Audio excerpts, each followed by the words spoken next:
I'm not ready. Yes, it's your mom. It was amazing hearing the short story of Amazing Grace, in that such compassion and grace that even a demon would be saved.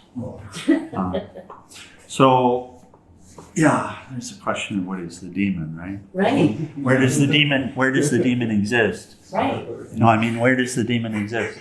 What's the chapter that we're in? What's the chapter that we're in? 13. In the field. The field. In the field. Mm-hmm. In the field. In the field. In the field. Oh. So. Okay, let's begin with the Gita Dhyana.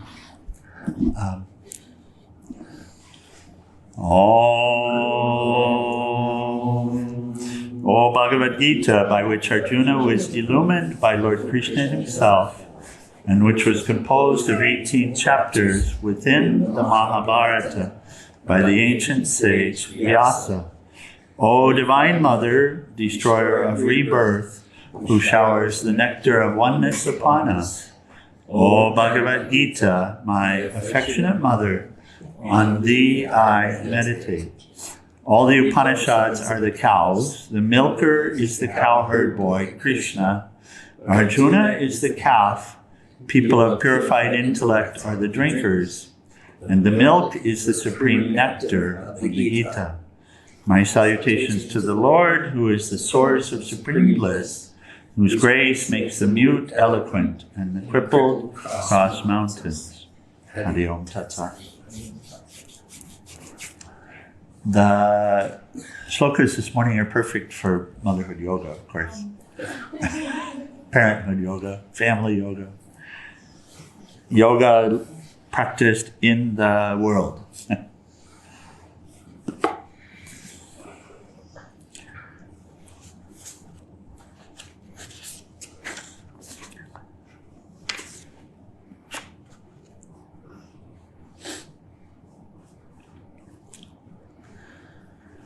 So, discussing the field and the knower of the field, and the highest knowledge, which is to know the field and to know that one is the knower of the field, not the field itself.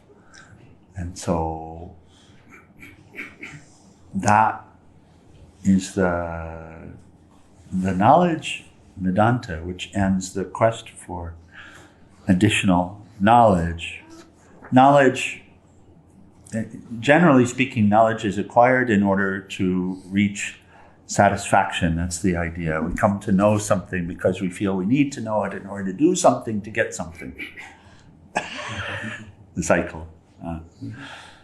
And 5 and 6, just coming from here, just to read again. This is Lord Krishna speaking of the field. It says, the field is a combination of the following: the 5 great elements, the egoistic sense of individuality, ahamkara, the discerning intellect, buddhi, as well as prakriti in its unmanifest state, out of which, and that's the great unmanifest, to equate that back to our discussion in Katha Upanishad. Prakriti in its unmanifest state. So, out of which everything else evolves, plus the 10 senses, the mind, and the 5 sense objects. And then it continues, arising in this field are desire and aversion, love and hate, pleasure and pain, the physical aggregate that holds all these together, meaning the bodies, and then intelligence and perseverance, will. So even will existing within the field, arising within the field, arising within the field. So when one feels that I shall do this or I need to do this, that feeling also is arising within the field in the same way that that desire is arising within the field. Okay, So continuing on, these from 7. Those who have wisdom are humble and do not hurt others. So wisdom here, what are we talking about with wisdom? Those who have wisdom. It's related to what we've just discussed. The knowing, the difference between the field and the knower of the field. That's the wisdom. That's the wisdom. Those who have wisdom are humble and do not hurt others. They are forgiving and upright. They serve their spiritual teachers with devotion. Their minds are pure and steadfast. They are loyal to their convictions, and they control their own minds. They have seen the evil of identifying with their own bodies and minds, the field that continuously undergoes the painful cycles of birth, suffering, old age, disease, and death. In the presence of the sense objects, they have vairagya, dispassion, and are free of ahamkar, or the feeling of being separate, the feeling of separateness. They have no personal, so here as we describe these, and I'll start over just a sec, but as we describe these, recognize what's being said is those who have wisdom. So those who have crossed over, as it were, and have identified as the knower instead of the field. Have completely identified as the knower instead of the field. So now he's talking about the characteristics of one who is what we call enlightened. But having said this, you'll recognize that these are also practices for the one who has not crossed over. And it's called sadhana. Right? Saint practice. We often hear the opposite though. We often hear the field and the higher self is everything, so God is everything, so it would be the field too. So this is already explained. So the field is the lower nature of the Absolute, the lower nature of Krishna. So, and even from the Upanishad, it's explained in that the Absolute is above the great unmanifest, and the great unmanifest is Prakriti. So, but what does above mean to you? There's a relationship, isn't there? So if I give birth, and granted in this birth that would be difficult, although I'm always giving birth. Yes. So if I give birth, then what's my relationship with what I've given birth to? Okay. Do I have a relationship? Yes. Oh. No. It's of me. Is it me? No. Oh, no. But it's of me. It's made completely of me. But is it me? Can I be found there? No. It is Well, also everywhere, really. Yeah, I can be found. But you're going to have to dive deep in what's in front of you, that which is of me, in order to find me.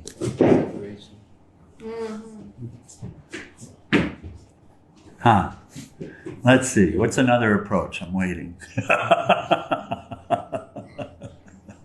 It's just the essence behind it all. Yeah, is the space here? Yes? So this is of space. Yes? But is it also, how do we say?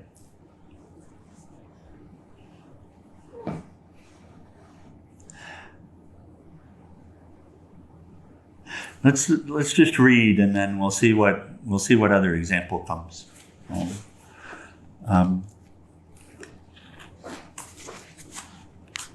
And in fact, we had in the reading last night as well the same question. Okay, so let's begin. Those who have wisdom, meaning those who know the relationship between the field and the knower of the field. Does that resonate? So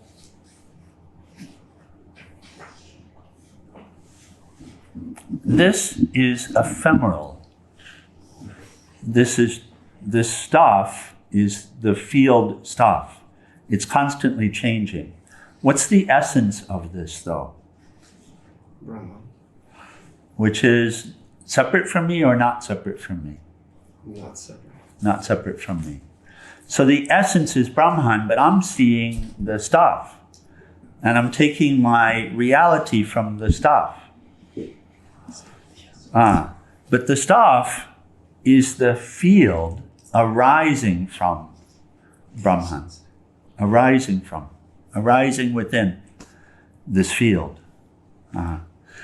Is the stuff real independently? No. Is it independently me or Brahman? It's an appearance to me. Is it correct? Within the appearance is who? What? Lord. Me. Within the appearance. But is the appearance me?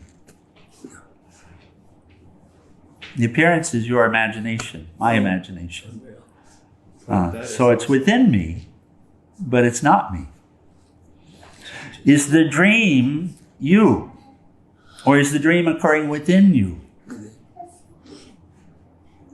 And what's the dream made of? Dreams. That's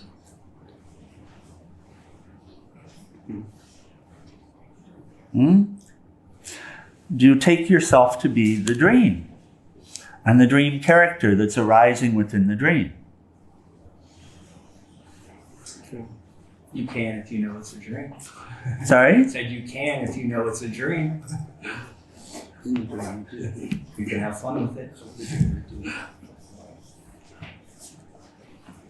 So I've shared the dream where I was Wesley Snipes. Was I Wesley Snipes? in your dream. Only in the dream. Right? And what's the dream made of? Dream stuff. Dream stuff. Which is arising within me. Essence. But if I take the dream to be the reality, then what happens? Hey, Swami. Hey, Leela! Hi, dear. I want to tell you, Dad, can I do my prayer? Yes, please. At brunch. Are you the dreamer? Or are you the character in the dream? The dream. Okay, you got there. What is the dream made of? It's made of you. It's coming from within you. It's taking place within you. But are you the character in the dream that's arising? No. No. So you're there. Does that resonate? Yeah. Yeah. Okay. So all of this is occurring within the Absolute, within consciousness. But including this character and that character and this character and this character, all of these characters. So recognizing the difference between the character and myself, or the character and Brahman, or the character and the Absolute. Okay, so now continue. Those who have wisdom are humble and do not hurt others. So it's a natural state. We see it with all of the saints. It's natural. It doesn't have to be worked for at that point. Okay, continuing. They are forgiving and upright. They serve their spiritual teachers with devotion. Their minds are pure and steadfast. They are loyal to their convictions, and they can control their own minds.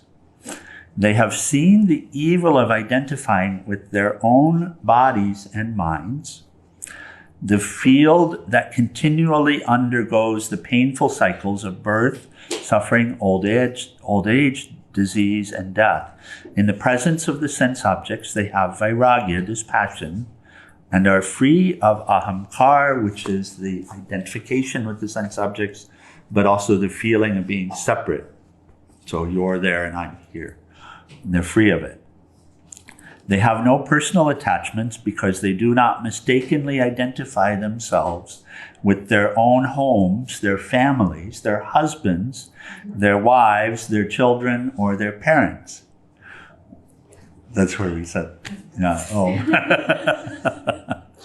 Thus, unencumbered, they enjoy continuous equanimity in the presence of so-called good or bad fortune. You see that, yes? In this way, they develop continuous realization of the self, capital S self, which they recognize to be the essence of knowledge of the truth. I declare this to be wisdom, says Lord Krishna. Seeking anything else is ignorance.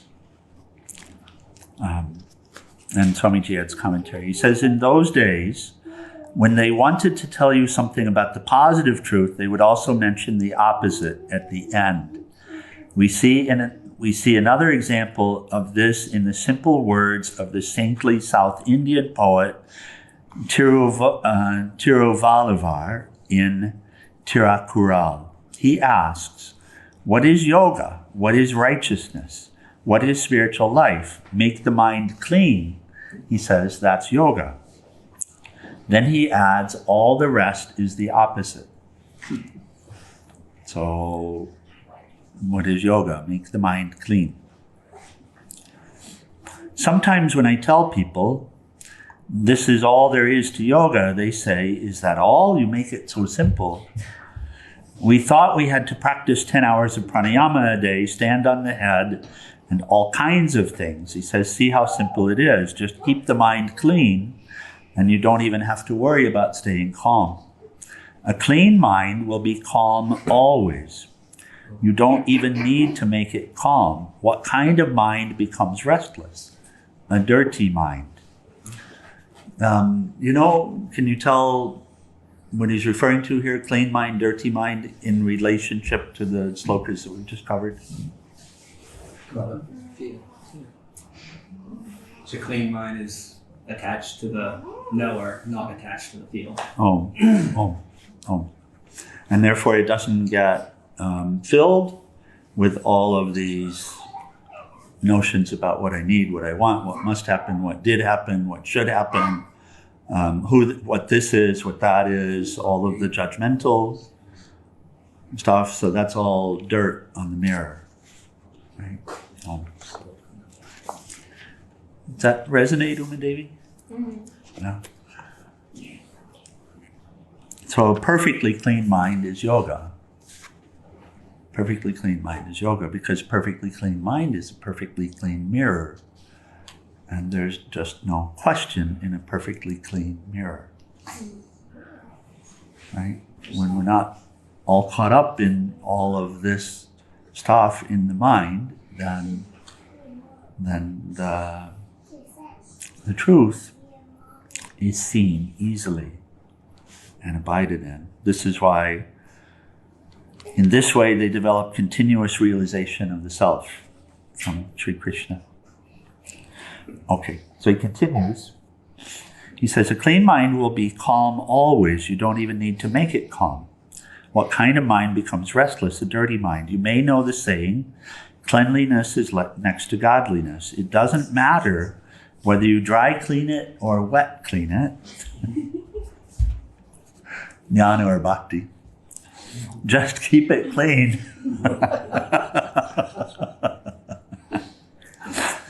And if you read Sri Krishna's list again, the qualities he names are all based on that cleanliness and calmness, humility, modesty, non-violence, forgiveness.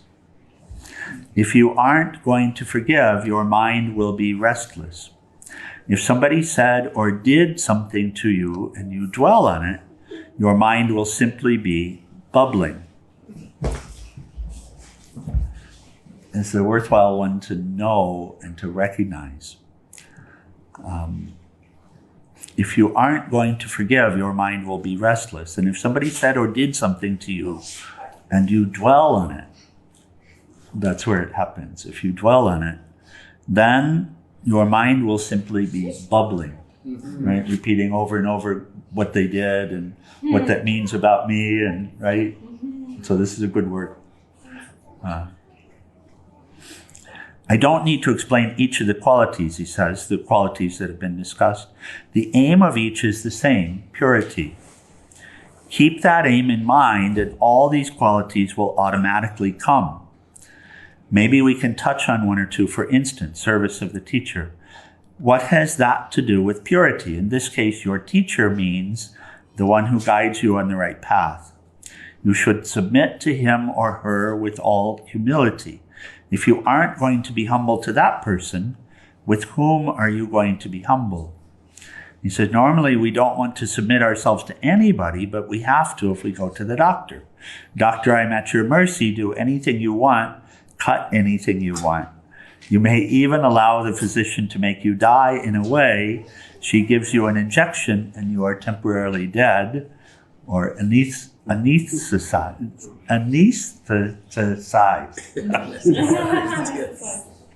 Is that the word?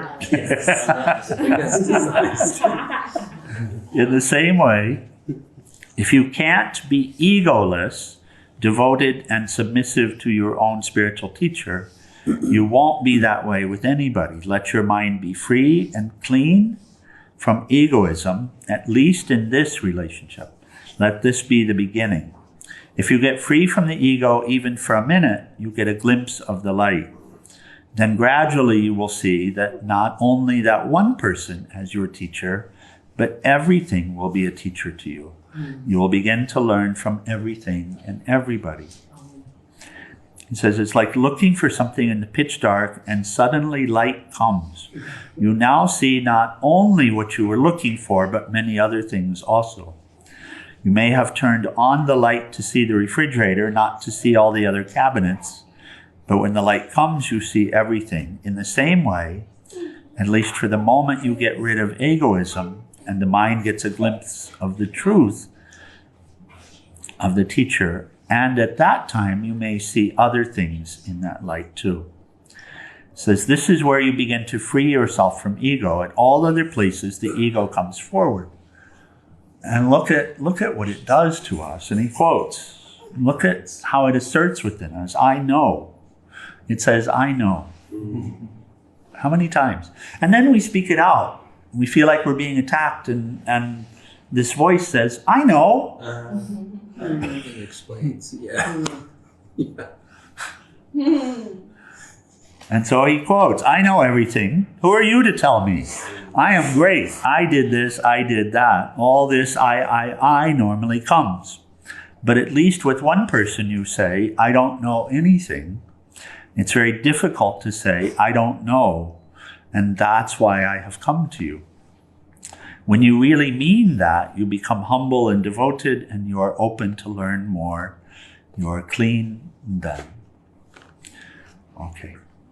We'll close for the morning. Any questions or comments on the shlokas we've just reviewed? Kyle. I was going to make a comment about what Hari said and how Brahman is everything. Yes. And the way at least for me, the why we make the distinction is for the intellect. When Yes, you go that's beyond the intellect, everything is. That's it. That's what it. you say it is. That's That's it. beyond the intellect, so you can't really Yeah. talk about it. That's it. You need somewhere to point. That's it. That's it. Because if we don't understand in conscious mind relative higher and lower, and really try to accept everything as God, then every idea in the same way we can lose ourselves to. But within the field, there is that which, if we grasp it, leads us up, and that which, if we grasp it, leads us down. That's speaking about conscious mind only. We can say all is God, and it's true. But within the field, there is that which will take you one direction, and that which will take you another. Very good. Thank you. Thank you, Kyle. Very good. And even if there's the subtlest identification. The subtlest. The one who's transcended doesn't have to worry about this stuff. Although having said that, Swami Shivananda would say, no, but still would be very alert.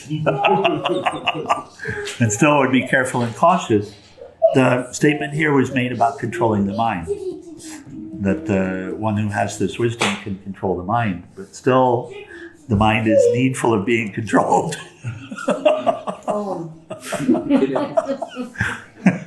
Can it also be looked at as the real and the unreal? The real being the essence, the unreal is everything that changes.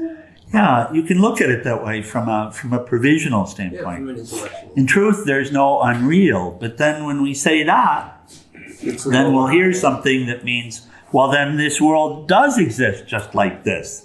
Then this is separate. And it's been eternally separated. Well, that's not the truth. That's not the truth of it. Yeah. No. Oh. But you need to, like lower and higher nature, you need to designate. That way you intellectually can understand the great mystery. Yeah. When we say unreal, we're wanting to remember what the definition of unreal is. It doesn't mean that it doesn't have existence. It just changes, it's not.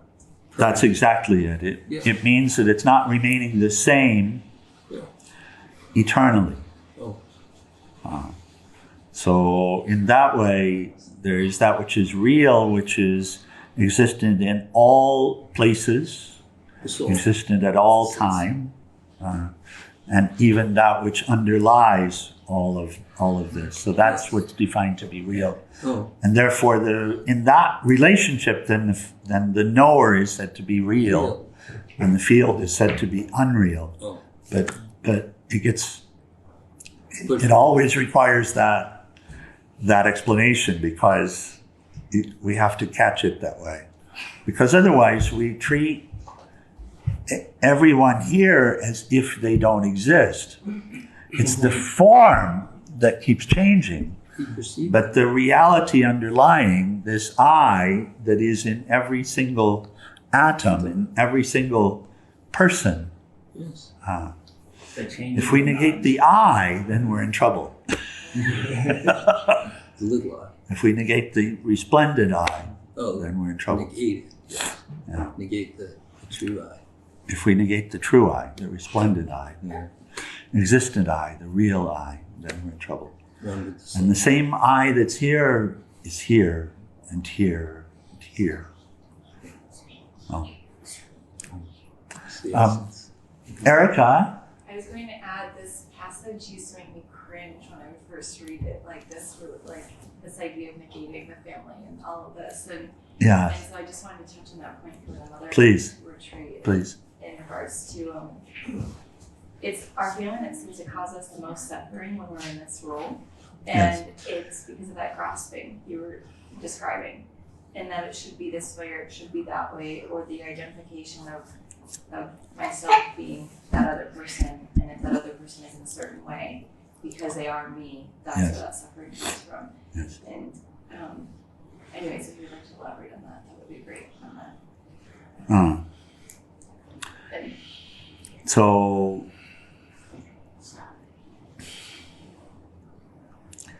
really the end of identification as mother, father, wife, husband, child, male, female, young, old, any of these, the end of identification is freedom and peace.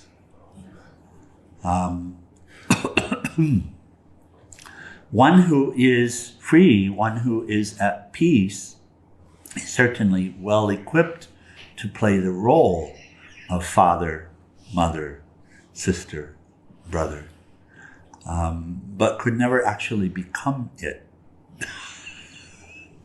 And that's the differentiation that we get stuck in, is that we, because of this Maya, we take ourselves to be the role that we're playing.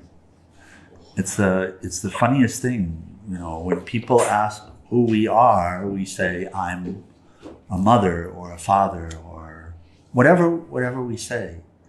But of course, none of these could be true.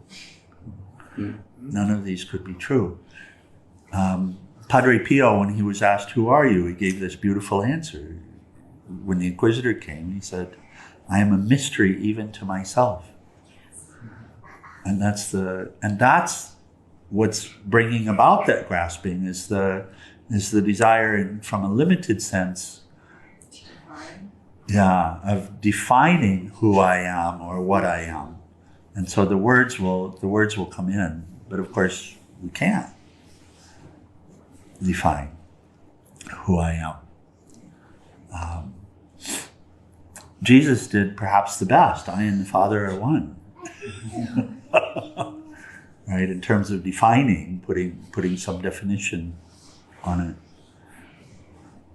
So we're playing a role, and it doesn't mean we're just playing a role. It means we're playing a role, and that's so beautiful. So sometimes we minimize it and say, "I'm just playing a role." No, you want to play the role beautifully, perfectly. Arjuna was the best archer in the Yeah, land. absolutely. And he didn't cease being the best archer, except he realized, "I never was an archer." It's just the character. That this is what I do, it's not what I am. And even though in one way that sounds simple, it's profound, isn't it? Yeah. It's recognizing that what I'm doing is holding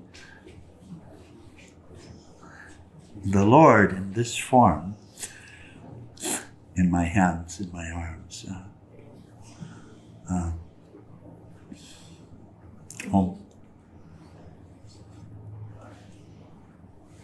It's a little hard to practice in the heat of battle, isn't it? But yeah. But when you practice it,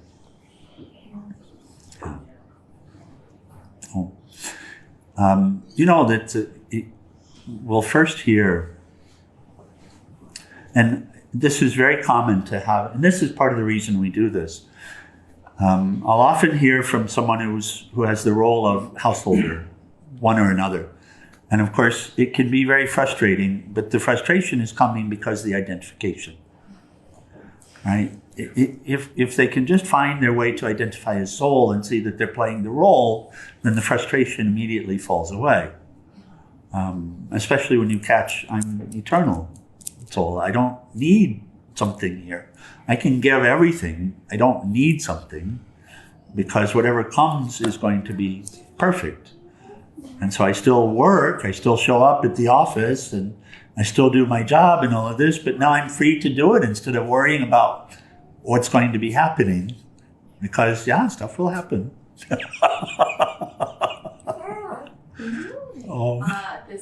My mom just told me this, I don't know what to call it or how you describe it. Have you heard the farmer and the horse? This has been coming up as a theme for us lately. That's it? Okay, so the farmer was given a horse, and the village people say, "Oh, you're so lucky." He says, "Maybe so." Oh, yes. We've heard it some way, but please continue. Yeah. Please continue. So his son goes riding on the horse and pulls up and breaks his leg, and the village people say, "Oh, he's so unlucky." And the farmer says, "Maybe so." And then war comes, and because his son's leg is broken, he's not drafted. And so the village people say, "Oh, you're so lucky." And he says, "Maybe so." Anyways, this is a beautiful description of the not worrying about not having anxieties over the fruit of the actions, because the things that come, maybe so, maybe they're good, maybe they're not. And let's say that you do have the possibility of affecting outcomes. Let's just say that you do have the possibility of affecting them. Then in order to affect them, you need to be aware and alert. But as long as we're caught up in all of this, then we're not aware and alert either. So, That's the Yoga Vashisha. yeah. It's the interplay between Oh. faith Oh. and self. Oh. Okay, we'll close for the morning. Thank you. Final prayer in RT, page 174.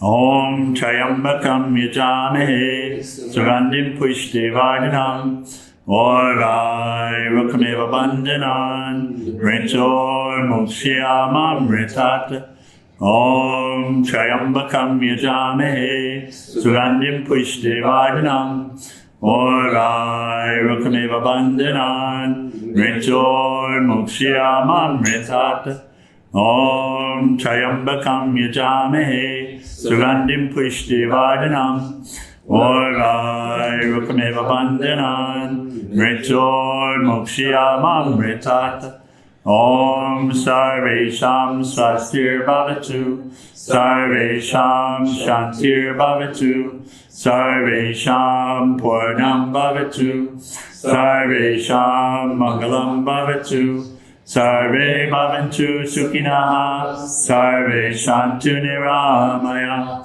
Sarve Bhadrani Pashyanto Makashi Dukhabha Bhave Asato Ma Sakgamaya Tamaso Ma Jyotirgamaya Mritor Ma Amritam Gamaya Om Purnamida Purnamidam Purnat Purna Mudashate Purnasya Purnamadaya Purnameva Vasishate Om Shanti Shanti Shanti.